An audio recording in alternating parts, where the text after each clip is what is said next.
Noong 1981, isang ina ang mahinahong naglakad papasok sa isang courtroom sa Germany.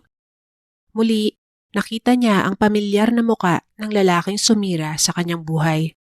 Ang taong dumukot at pumatay sa kanyang 7 taong gulang na anak na si Anna. Labis ang puot ng ina dahil pakiramdam niya hindi mapapatawan ng halimaw na yon ng nararapat sa kanyang parusa. Makalipas lamang ang ilang sandali, sunod-sunod na putok ng baril ang umalingaw-ngaw sa buong silid. Pagkatapos, tumambad sa lahat ang nakabulagta at duguan ng akusado. Sa hindi kalayuan ay ang ina ng kanyang biktima. Nakatayo, hawak ang isang baril at kalmadong ibinulong, "Para sa iyo ito, Ana." Ito ang kwento ng isang inang kinuha ang hustisya para sa kanyang anak sa sarili niyang mga kamay.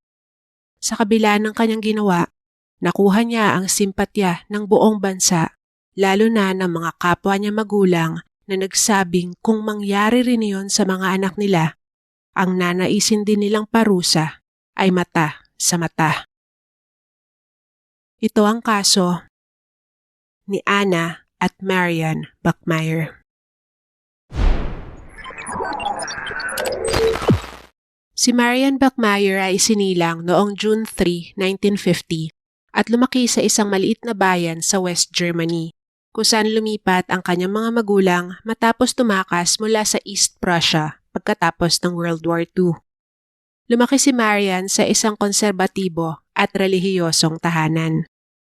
Ang kanyang ama ay isang dating Nazi soldier, partikular na yung nasa mga concentration at extermination camps. Sobrang strikto umano nito sa kanyang mag-ina at napapalala pa ang pagiging agresibo nito ng kanyang madalas na pag-inom. Kalaunan ay naghiwalay ang mga magulang ni Marian at muling nag-asawa ang kanyang ina. Subalit gaya ng kanyang ama, isa ring dominante at control freak na tao ang kanyang stepfather. Bukod dyan, hindi rin maituturing na mapagmahal ang ina sa kanya at lagi lang itong pumapanig sa kanyang asawa. Dahil dito, naging magulo ang buhay pamilya ni Marian na nagresulta sa kanyang pagiging isang troubled na teenager. Noong 1966, sa edad na 16, nabuntis si Marian ng isa ring menor de edad na kinalaunan ay iniwan din siya. Nang malaman ito ng kanyang mga magulang, imbes na suportahan ay pinalayas nila ang anak. Dahil sa kanyang kalagayan, agad na ipinaampon ni Marian ang sanggol. Mula noon ay nanirahan ng dalaga sa isang shelter at muli, sa edad na 18, siya ay nagdalang tao. Noong halos kabuwanan na niya, nabalitaan niya na magbabakasyon ang kanyang ina at stepfather, kaya habang wala sila, pasikretong tumira si Marian sa kanilang bahay kasama ang kanyang nobyo. Habang naroon, isang kapitbahay pala ang nagmamasid sa dalaga at pinagnanasaan ito. Isang araw, habang wala ang nobyo ni Marian, pinasok ng lalaking yun ang bahay, pinagbantaan ng buhay ng babae at ginasa ito. Sa kabila ng pananakot sa kanya, isinumbong pa rin ni Marian sa mga pulis ang nangyari. Nahuli at nakulong naman ang salarin. Sa kasamang palad, inabando na rin si Marian ng ama ng kanyang pangalawang anak at nagdesisyon siya na ipaampon din ang bata. Makalipas ang ilang taon, matapos tumigil sa pag-aaral ay nakahanap ng trabaho si Marian sa isang bar sa bayan ng Lübeck at kumikita na siya ng sapat para makapagrenta ng isang apartment. Ang bar na kanyang pinagtatrabahuan ay kadalasang tambayan ng mga hippies, kaya hindi nahirapan ang free spirit na si Marian na makuha ang kanilang loob. Noong 1972, nakarelasyon niya ang manager ng bar at sa edad na 22, siya ay muling nabuntis. Noong una, nangako ang boyfriend na susuportahan niya ang kanyang mag-ina, pero gaya ng mga nauna sa kanya, hindi niya rin tinupad ang pangakong ito. Subalit sa isip ni Marian, iba na ang sitwasyon ngayon at kaya niya nang alagaan ang kanyang magiging anak. Noong November 14, 1972, isinilang niya ang kanyang ikatlong anak na pinangalanan niyang Ana. Sa kabila ng kasiyahang dulot ng supling, naisip ni Marian na ayaw niya nang muling mabuntis, kaya nagpasa siya na magpatali na. Simula noon, ang naging focus na lang niya ay ang kanyang trabaho at si Ana. Ayon sa mga reports at dokumentaryo, hindi naging madali ang buhay ni Marian at Ana. Dahil panggabi ang trabaho ng babae, wala siyang choice kundi isama ang anak sa bar.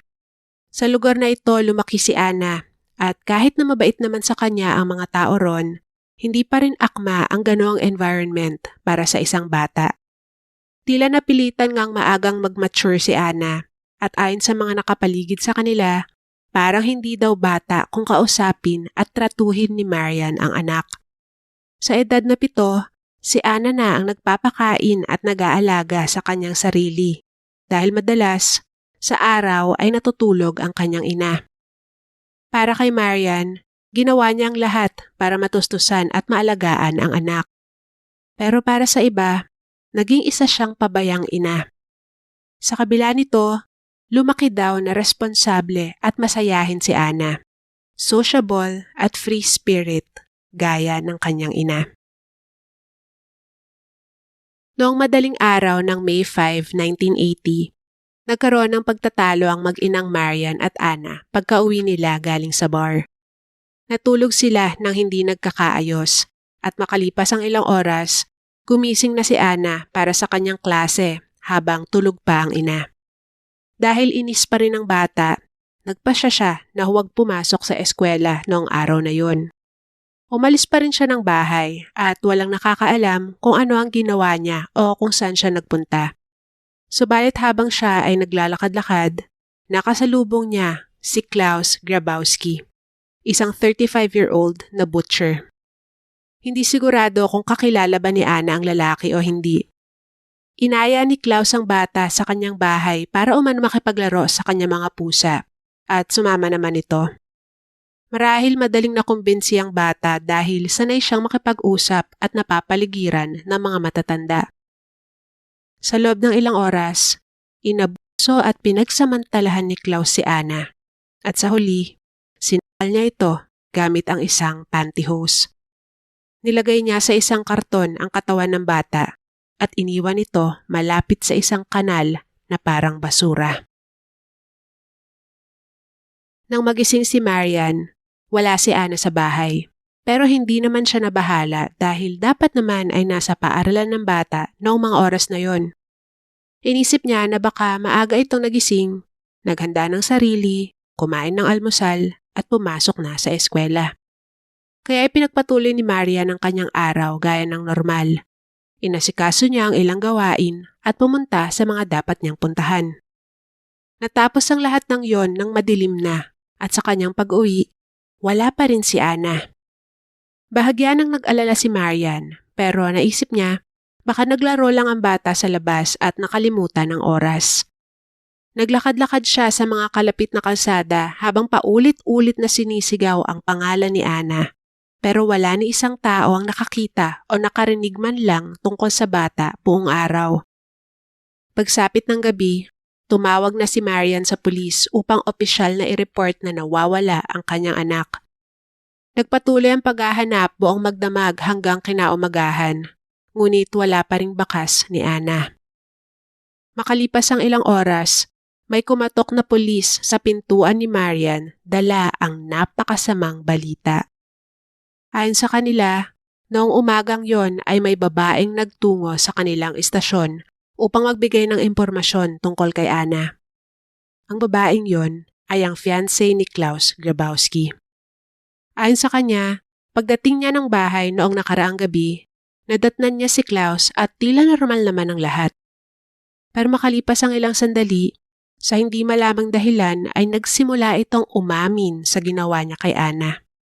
Mula sa pagdukot niya dito hanggang sa pagtatapon ng kanyang katawan. Gumuho ang mundo ni Marian nang marinig ito at abot-abot ang kanyang pagsisisi na nakipagtalo siya sa anak kaya ito hindi pumasok sa eskwela. Napakasakit din para sa kanya na hindi maganda ang mga huling salitang nasabi niya kay Ana. Samantala, dahil mabilis na identify ng mga otoridad ang kanilang suspect, ay mabilis din nila itong naaresto. Umamin naman agad si Klaus sa ginawa at itinuro sa kanila kung saan niya itinapon ang biktima. Nang matagpuan nila si Anna, nasa loob pa rin ito ng karton at nakatali ang mga kamay at paa. Positibo itong ginasa at pinatay sa sakal. Ang suspect sa krimen na si Klaus Grabowski ay isang convicted sex offender. Bago pa niya pinatay si Anna, 2 beses na siyang nahuli dahil sa sexual na pang-aabuso sa mga menor de edad. Noong 1976, gaya sa ibang parehas na kaso, binigyan ng choice si Klaus ng korte kung siya ay makukulong o sasailalim na lang sa chemical castration o yung pag-inom ng gamot para pansamantalang mawala ang sexual urge ng mga sex offenders. Pinili ng lalaki ang castration at malaya siyang nakabalik sa lipunan. Subalit kalaunan, napag-alaman na tumanggap umano si Klaus ng hormone treatment para ma-reverse ang epekto ng castration. Dahil sa butas na ito sa sistema noon, makalipas lamang ang 4 na taon, buhay ng inosenteng bata ang naging kabayaran. Nang ihatid si Anna sa kanyang huling hantungan, daan-daang tao ang dumalo para ipagdiwang ang kanyang maikling buhay. Sa sementeryo, ang kinuhang lote ni Marian ay pang-2 tao, para kay Anna at para sa kanya. Sa kanyang interogasyon, bagamat inamin ni Klaus na siya ang pumasang kay Anna, ang inimbento niyang rason sa kanyang ginawa ay talaga namang kasuklam-suklam. Ayon sa lalaki, inakit siya ng paslit at nang tanggihan niya ito, nagalit daw si Anna. Kung hindi daw niya bibigyan ng pera ang bata, sasabihin daw nito sa ina na minolestya siya nito. In short, blinakmail daw siya ng 7 taong gulang na si Anna, kaya nagpanik siya at napatay niya ito. Nagpatuloy sa trial ang mga kasinungalingan at pagpapalusot ni Klaus. Sa unang 2 araw ng paglilitis, iginiit ng depensa na ang dapat daw sisihin sa krimen ay ang chemical castration na ginawa kay Klaus dahil nagdulot daw ito ng hormonal imbalance. Bukod dyan, tila ang lifestyle at pagiging ina ni Marian ang isinalang nila sa trial dahil inungkat ang pagtatrabaho niya sa bar, ang umano'y pagpapabaya niya sa anak, at maging ang madalas na pag-absent sa eskwela ni Anna. Parang pinapalabas ng kampo ni Klaus na masamang tao ang mag-ina, na deserve nila ang nangyari. Narinig ni Marian ang lahat ng ito, ang mga excuses ng akusado, ang pagja-judge sa kanyang pagiging ina, at ang paninira sa dangal ng kanyang anak. Marahil naisip niya na hindi iyon deserve ni Anna, na hindi magiging sapat ang parusang ihahatol kay Klaus ng hukumang yun. Para kay Marian, kukunin niya ang hustisya para sa anak sa sarili niyang paraan. March 6, 1981, 3 araw ng paglilitis.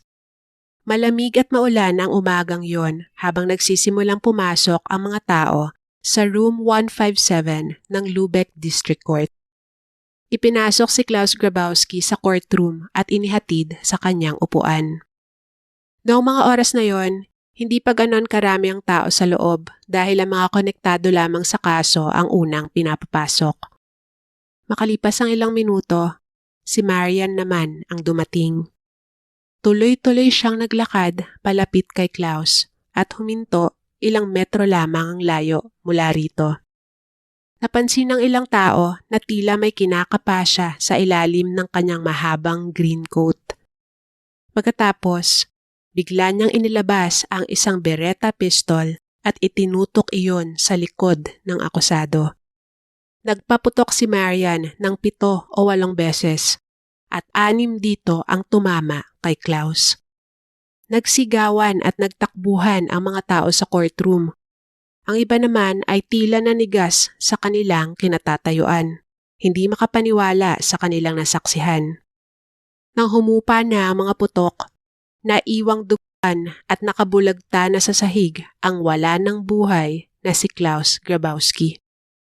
Ayon sa mga saksi, habang nakatitig sa katawan ng taong pumatay sa anak, narinig nilang bumulong si Marian. Para sa'yo ito, Ana. Pagkatapos, mahinahong ibinaba ni Marian ang baril at hindi natinag sa kanyang kinatatayuan, na tila hinahantay lang na arestuhin siya ng mga pulis. Kalmado naman siyang sumama sa mga otoridad. Ang insidenteng ito ay tinuturing na isa sa mga pinakatanyag na kaso ng vigilante justice sa kasaysayan ng West Germany. Malawak ang naging media coverage sa kaso, sa loob at labas ng bansa. Marami ang sumuporta kay Marian dahil naiintindihan daw nila kung bakit niya nagawa ang ginawa, at kung sila rin daw ang nasa kanyang sitwasyon, malamang ay ganun din ang kanilang gagawin. Ang iba ay tinuring pangang bayani ang babae dahil sa ginawa niya para sa anak at sa pagbura niya sa mundo ng isang bayolenteng kriminal. Sa katunayan, marami ang nagpadala sa kanya ng mga sulat, regalo, bulaklak at maging pera para ipakita ang kanilang suporta. Subalit meron pa ring nagpahayag na dapat ay hindi kinukonsinte ang vigilante justice. Kapag hindi nila pinarusahan si Marian, parang sinabi na rin nila sa mga tao na pwede nilang ilagay ang batas sa kanilang mga kamay. Sa kabuuan, ang hiling ng mga mamamayan noon ay mas magaan na sentensya para kay Marian. Noong November 1982, kinasuhan si Marian ng murder para sa pagpatay sa rapist at killer ng kanyang anak. Kalaunan, marahil dahil na rin sa pressure mula sa publiko, ibinaba ng prosekusyon ng kaso sa manslaughter. Ito ay dahil na rin sa claim ni Marian na hindi planado ang pagpatay. Binili niya daw ang baril na ginamit para sa self-defense pagkatapos ng nangyari kay Ana, at simula raw noon ay lagi niya na itong dinadala. Ang pagpatay niya umano kay Klaus ay spur of the moment at dala ng kanyang matinding emosyon. Noong March 2, 1983, hinatulang guilty ang 32-year-old na si Marian Bachmeier para sa mga kasong manslaughter at unlawful possession of a firearm. Pinatawan siya ng 6 na taong pagkakakulong, pero siya ay pinalaya rin matapos lamang ang 3 taon. Noong 1985, nagpakasal si Marian sa isang guro at makalipas ang 3 taon, lumipat sila sa Lagos, Nigeria at nanirahan sa isang German camp kung saan nagturo ang kanyang asawa sa isang German school. Naghiwalay din sila noong 1990. Lumipat si Marian sa Sicily at nagtrabaho bilang isang nurse aide sa isang hospice sa Palermo. Simula ng mga ibang bansa, ipinangako ni Marian sa sarili na hindi na siya babalik sa Germany, partikular na sa Lübeck dahil na rin sa mga masasaklap na alaala niya roon. Subalit nung kanyang mid-40s, na-diagnose siya na mayroong pancreatic cancer at noon na nga siya nagdesisyon na bumalik sa Germany. Noong Setyembre 1995, in-interview sa isang German talk show si Marian kung saan inamin niyang pinag-isipan niyang mabuti ang pamamahil kay Klaus upang ipataw dito ang nararapat na parusa at para na rin pigilan ang mga kasinungalingan nito tungkol kay Ana. Sa isang dokumentaryo noong 2006, sinabi ng isang dating kaibigan na matapos ang nangyari kay Ana, nag-practice umano si Marian ng pamamahil sa basement ng bar na kanilang pinagtatrabahuan. May ilan pang lumabas na mga pahayag tungkol sa umano'y planadong ginawa ni Marian. Sa kabila nito, hindi siya kailanman nagpahayag ng kahit katiting na pagsisisi sa pagpatay sa lumapastangan sa kanyang anak. Noong September 17, 1996, binawian ng buhay si Marian sa edad na 46 sa isang ospital sa Lübeck. Sa wakas, makalipas ang 16 na taon, nagkasama muli sila at magkatabing mamamahinga ng kanyang pinakamamahal na anak na si Ana. Anong masasabi niyo sa kasong ito? I would love to hear your thoughts dyan sa comment section. Don't forget to like and share this video and subscribe to my channel for more content like this. Happy Mother's Day po sa lahat ng ina at sa lahat ng mga tumatayong ina. Thanks for watching at ingat tayong lahat. Bye!